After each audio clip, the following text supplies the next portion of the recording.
हम लोगों ने 1 साल पहले आप मीडिया कर्मियों के माध्यम से सारे देश को बताया था कि सत्येंद्र जैन गिरफ्तार होने वाले हैं।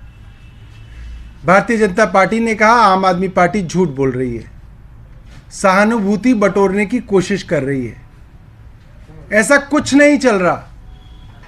और कुछ दिनों बाद आपने देखा सत्येंद्र जैन साहब को गिरफ्तार कर लिया गया।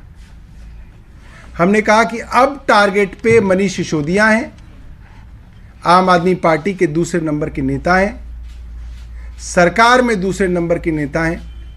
लोगों ने कहा आम आदमी पार्टी बिना बात झूठ बोलती है, ऐसा कुछ नहीं होने वाला। और आज आपके सामने है भारतीय जनता पार्टी की केंद्र सरकार के आदेश पर आज मनीष सिसोदिया जी को गिरफ्तार कर लिया गया।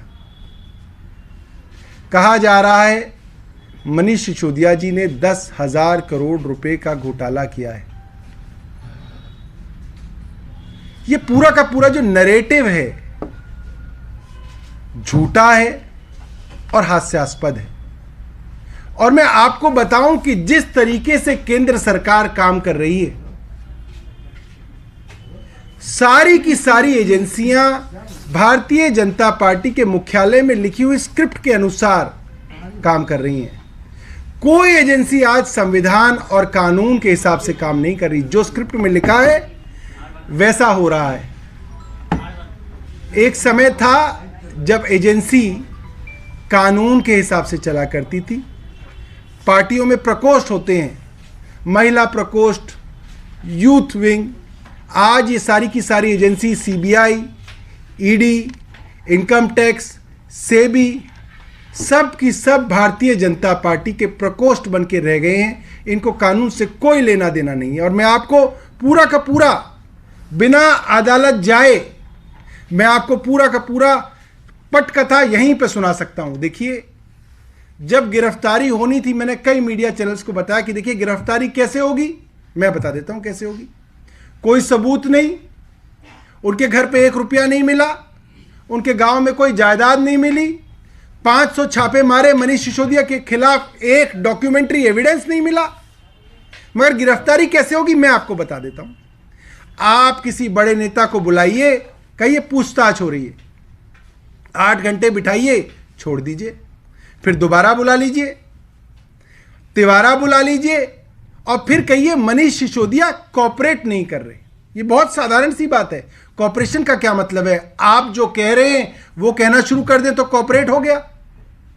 तो कॉपरेट ना करने के नाम पे आप किसी को भी गिरफ्तार कर चुके हैं, करते रहे हैं और कर रहे हैं। अब अदालत में क्या होगा कल, मैं वो भी आपको बता देता हूं। पत्रकार बंधु मिला लीजिएगा। कल सीबीआई से वो पूछेंगे कि भैया आपके पास इनके खिलाफ क्या डॉक्यूमेंट्री एविडेंस है। ये पूरी की पूरी जो लड़ाई है, ये पूरी की पूरी जो इन्वेस्टिगेशन है, जो पिछले मई जून से चल रही है, करीब 1 साल हो गया, वो इन्वेस्टिगेशन डॉक्यूमेंट्स के बिहाफ पे है कि क्या डॉक्यूमेंट्स मंत्री साहब ने पास किए, किन डॉक्यूमेंट्स के ऊपर पॉलिसी बनी और क्या डिसीजन हुए, वो सब तो डॉक्यूमेंट्री एविडेंस है। उसके लिए आपको गिरफ्तारी की क्या जरूरत है? मगर कल सीबीआई कोर्ट में यह कहेगी साहब कुछ खास तो नहीं है, मगर मनीष सिसोदिया कॉपरेट नहीं कर रहे, इसलिए हमको इनकी कस्टोडियल इंटेरोगेशन करनी है। यानी कि सीबीआई को अपनी कस्टडी में इनसे पूछताछ करनी है। कोर्ट कहेगा अच्छा 10 दिन नहीं, 10 दिन नहीं, 3 दिन ले लो। फिर 3 दिन के बाद सीबीआई कहेगी हमें और सवाल पूछने, कोर्ट कहेगा अच्छा 5 दिन ले लो। जब कस्टोडियल इंटेरोगेशन हो जाएगी तो सीबीआई कहेगी, क्या कहेगी वो भी मैं आपको बता देता हूं। सीबीआई कहेगी जज साहब ये इतने बड़े उप मुख्यमंत्री हैं, इतने इन्फ्लुएंशियल आदमी हैं, अगर इनको हम बाहर जाने देंगे तो ये गवाहों के ऊपर दबाव बना लेंगे, इसलिए इनको अब जुडिशियल कस्टडी में रखा जाए, इसलिए अब इनको तिहाड़ जेल भेज दिया जाए। और जब तक तिहाड़ जेल में रखा जाए, जब तक हम अपनी इन्वेस्टिगेशन पूरी ना कर लें। अब इन्वेस्टिगेशन कोई टाइम बाउंड होनी चाहिए। 90 दिन का समय था, आपने चार्जशीट दायर कर दी, मनीष सिसोदिया का तो नाम ही नहीं है उसमें। आपने दूसरी सप्लीमेंट्री दायर कर दी, उसमें भी मनीष सिसोदिया का नाम नहीं है। नहीं कहेंगे साहब हम अभी तीसरी लाएंगे, उसके बाद चौथी लाएंगे, उसके बाद 5वीं लाएंगे, और तब तक हम मनीष सिसोदिया को जेल में रखेंगे। ये मोडस ऑपरेंडी है भारतीय जनता पार्टी की कि आप किसी भी अपने राजनीतिक दुश्मन को किसी भी मुकदमे के अंदर जेल के अंदर डाल दें। एक समय था जब आपको किसी की अरेस्ट से पहले कानून की धाराओं का इस्तेमाल करना पड़ता था, आपको यह साबित करना पड़ता था अदालत में कि भाई आपको अरेस्ट की क्या जरूरत है, आप ये बताइए, आप कोई ऐसे किसी को तो अरेस्ट नहीं कर रहे। एक आदमी दिल्ली का उप मुख्यमंत्री है, 22 विभाग उनके पास हैं, बजट उनको अगले हफ्ते पास करना है, शिक्षा उनके पास, स्वास्थ्य उनके पास, पीडब्ल्यूडी उनके पास, एक्साइज उनके पास, तमाम डिपार्टमेंट, इंडस्ट्री हो, टूरिज्म हो, लेबर हो, इतने सारे महकमे वाला एक मंत्री, और आप उसको बस ऐसे ही गिरफ्तार कर रहे हैं।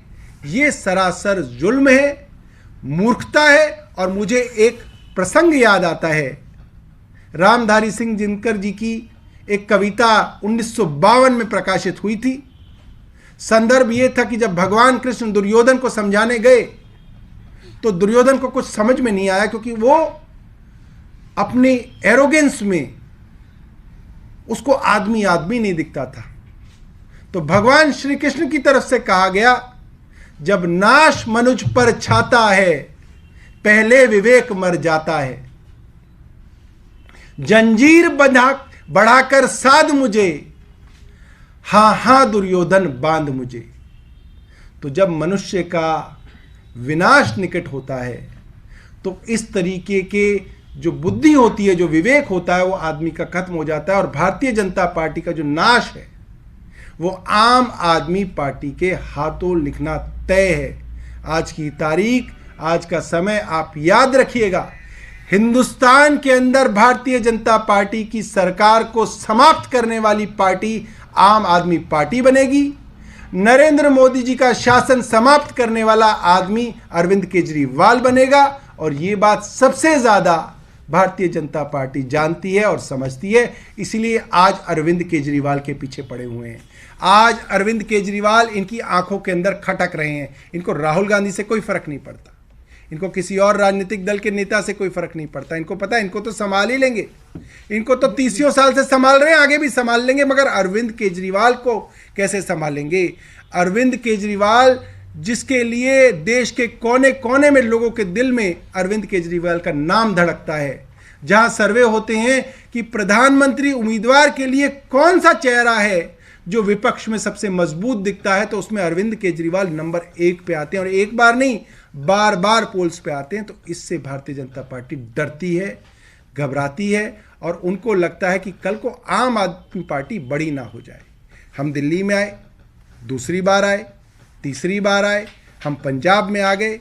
भारतीय जनता पार्टी का 27 साल पुराना किला हमने सेंध लगा दी गुजरात के अंदर। हम गोवा में 2 सीटें लेके आए, हम छत्तीसगढ़ लड़ेंगे, हम कर्नाटका लड़ेंगे, हम मध्य प्रदेश जाएंगे। हम हर राज्य के अंदर मजबूती से भारतीय जनता पार्टी की आंखों में आंख डाल के सवाल पूछते हैं, और उन सवालों का जवाब ना प्रधानमंत्री के पास है, ना भारतीय जनता पार्टी के पास है। आज जो हुआ है वो कानून की, संविधान की हत्या हुई है। पूरी दुनिया आज भारत देश की केंद्र सरकार पे हंसेगी। पूरी दुनिया कहेगी कि ऐसी केंद्र सरकार। अरे जिस शिक्षा मंत्री के बारे में पूरे दुनिया में चर्चा होती है, अमेरिका से राष्ट्रपति आते हैं तो उनकी पत्नी कहती है मुझे अरविंद केजरीवाल और मनीष सिसोदिया के स्कूल देखने हैं। यूनाइटेड नेशन से कोई आता है तो वो पहले स्कूल देखता है। आज उस शिक्षा मंत्री को गिरफ्तार करने का पाप भारतीय जनता पार्टी की केंद्र सरकार ने किया है। इतिहास में इस पाप को हमेशा याद रखा जाएगा। इनको कभी भी इस कुकर्म के लिए माफी नहीं मिलेगी। मैं अब दिलीप भाई से कहूंगा कि वो अपने शब्द जो है आपके सामने रखें। उसके बाद आतिशी और जैस्मीन भाई जो है अपनी बात रखेंगे।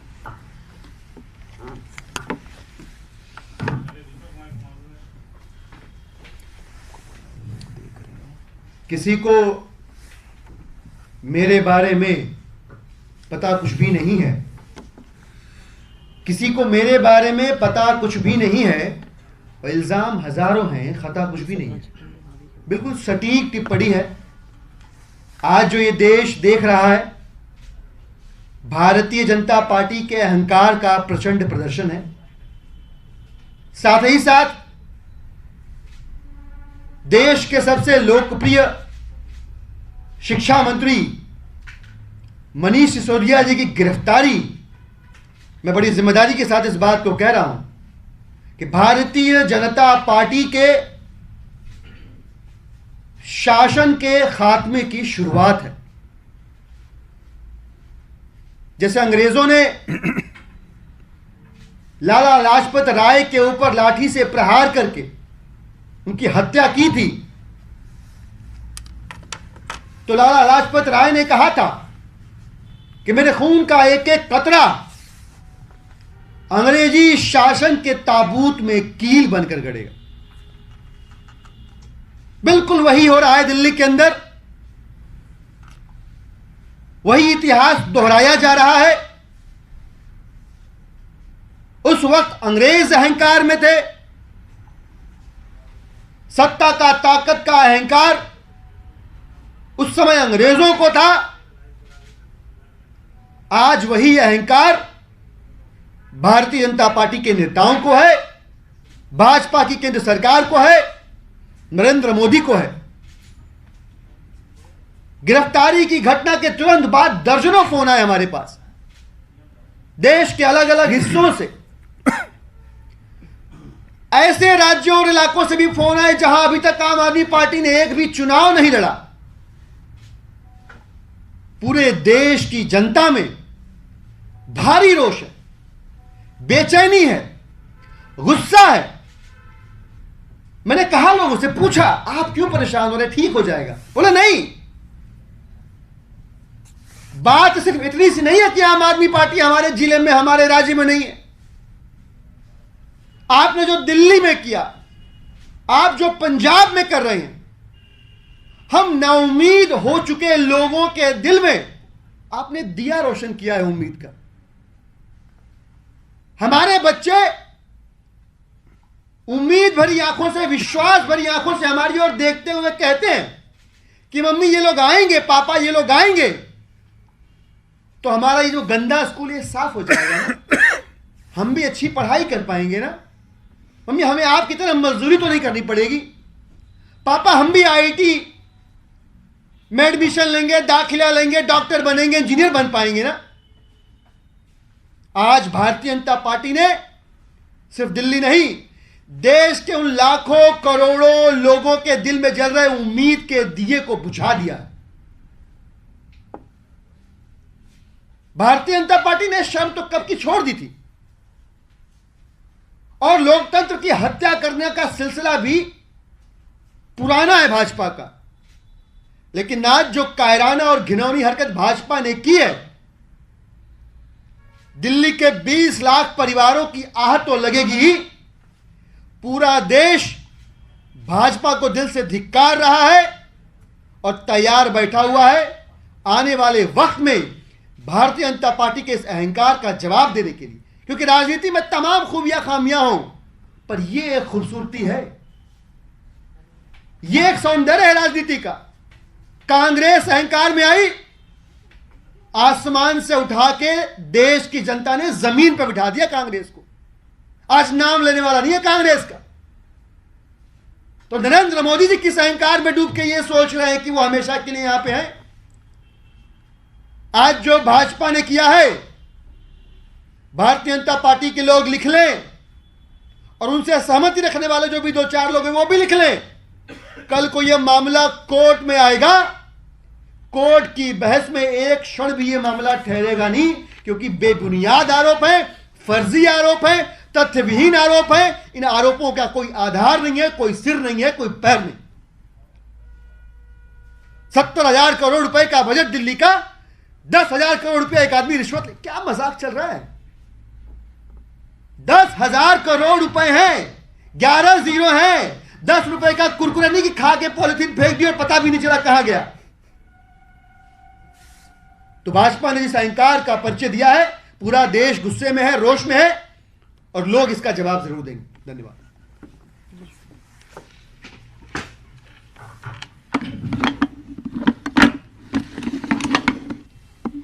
दोस्तों, हम कई साल से देखते आ रहे हैं कि मोदी जी की सरकार ने सीबीआई, ईडी, आईटी की क्या दुर्दशा बना रखी है। ये जो एजेंसियां जिनके नाम से लोग कांपते थे, जो क्रिमिनल्स थे वो कांपते थे, आज देश की जनता जानती है कि ये इनके जो ऑर्डर्स आते हैं वो भाजपा के कार्यालय से आते हैं। हम हमेशा कहते आ रहे हैं कि आज जो कानून व्यवस्था आज देश में है वो इमरजेंसी से कम नहीं है, लेकिन लोग कहते हैं कि आपको कैसे पता चला कि इमरजेंसी के जैसे नहीं। आज की जो घटना हुई है, आज का जो कांड भाजपा ने किया है, बिना कोई सबूत, बिना कोई भी एक्चुअल एविडेंस, डॉक्यूमेंट्री एविडेंस या फिर तस्वीर या वीडियो कोई नहीं है उनके हाथ में। 1 साल तक उन्होंने बहुत प्रयास किए, कुछ उनके हाथ नहीं लगा, फिर भी आज इन्होंने मनीष सिसोदिया जी को अरेस्ट कर दिया।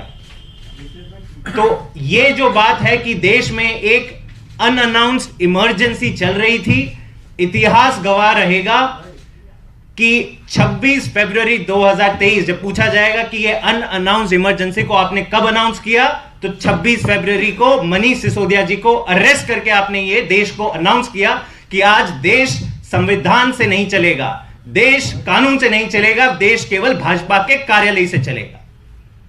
आज देश का बच्चा बच्चा जानता है कि मनीष सिसोदिया एक ऑनेस्ट और सबसे सर्वश्रेष्ठ शिक्षा मंत्री का नाम है।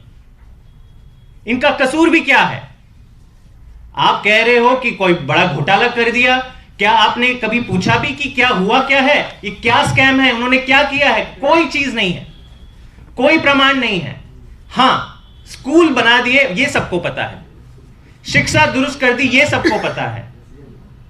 तो आज जिस तरीके से संविधान का, कानून का गला घोटा गया है, मेरे ख्याल से देश भर में आज और कल और आने वाले कई दिनों अगर कोई चर्चा होगी देश के कोने कोने में, तो यही होगी कि दिल्ली में जो हो रहा है, मनीष सिसोदिया के साथ हो रहा है, वो बड़ा गलत है और देश को एक अंधकार की तरफ ले जाने वाला स्टेप है।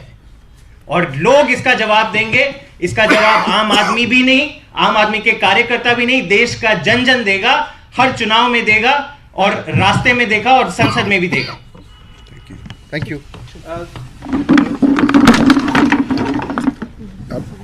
अरे बोल दीजिए।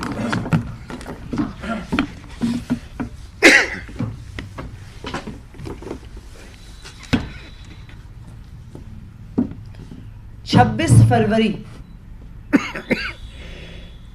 ये तारीख 26 फरवरी 2023 ये तारीख भारत के इतिहास में एक काले अक्षर के तौर पर लिखा जाएगा। ये वो तारीख है जब भारतीय जनता पार्टी ने उस व्यक्ति को गिरफ्तार किया जिसने दिल्ली के बच्चों को एक उम्मीद दी, जिसने दिल्ली के बच्चों को एक अच्छा भविष्य दिया, जिसने देश के बच्चों को एक उम्मीद दी कि गरीब होने के बावजूद उन्हें एक सुनहरा भविष्य मिल सकता है। क्या कसूर है मनीष सिसोदिया का? उनका कसूर है कि वो रोज सुबह 6 बजे उठ के दिल्ली के सरकारी स्कूल पहुंच जाते हैं।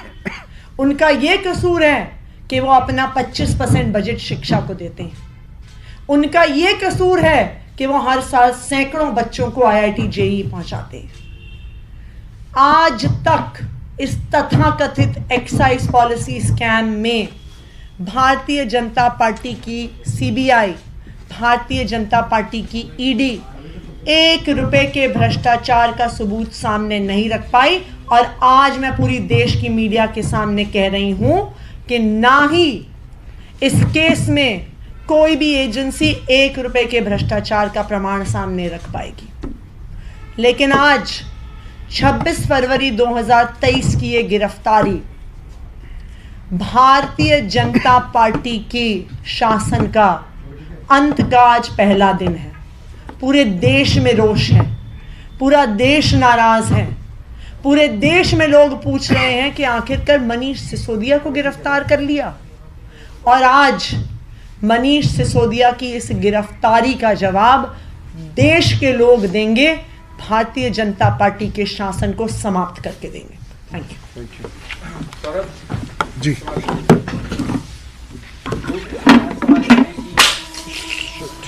टूट गया,